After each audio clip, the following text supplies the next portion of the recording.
Assalamualaikum warahmatullahi wabarakatuh. Seorang bapa baru menyambut kelahiran anaknya.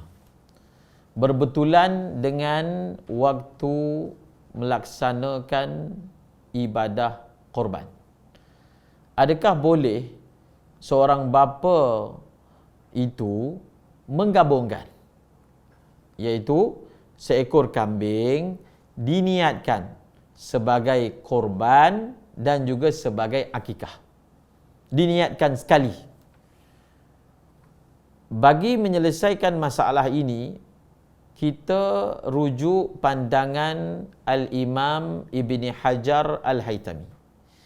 Di sisi beliau, tidak boleh seekor kambing ataupun satu bahagian daripada lembu, satu bahagian daripada unta diniatkan dua perkara, two in one. Dalamnya ada korban dan dalamnya ada akikah.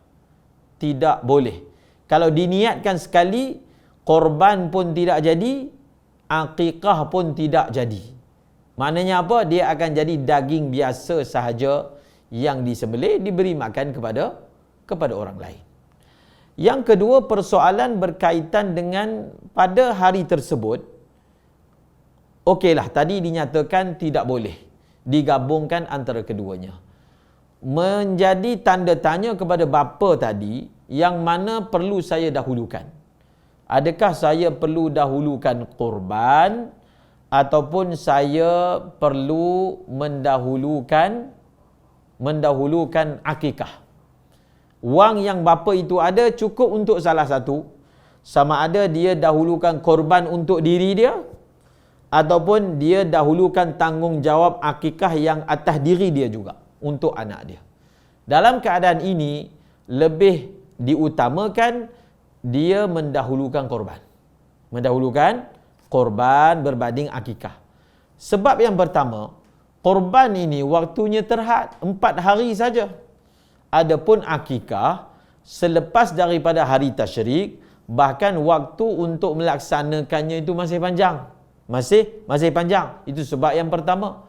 Sebab yang kedua, kenapa kita kata afdalnya mendahulukan ibadah korban? Kerana apa?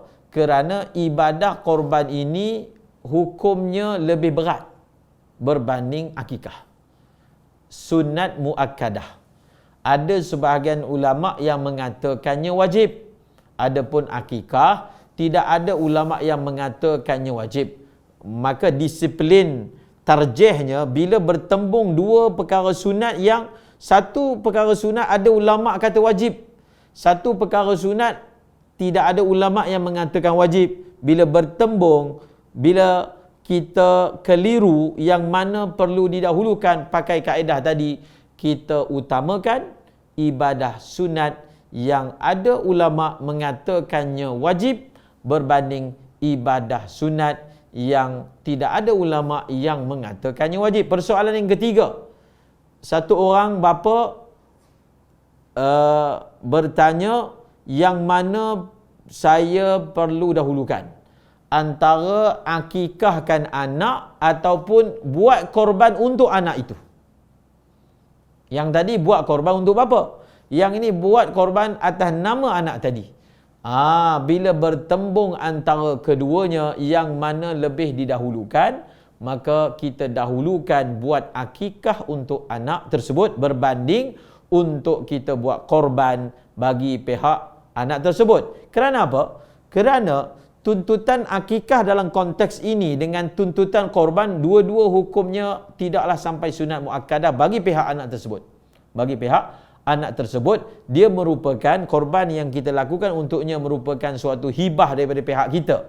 Maka lebih baik kita dahulukan akikah yang mempunyai suatu tuntutan yang jelas dalam hadis yang menyatakan bahawasanya setiap anak yang dilahirkan itu tergadai dengan akikahnya. Pada ketika itu kita dahulukan untuk melaksanakan akikah untuk anak tersebut.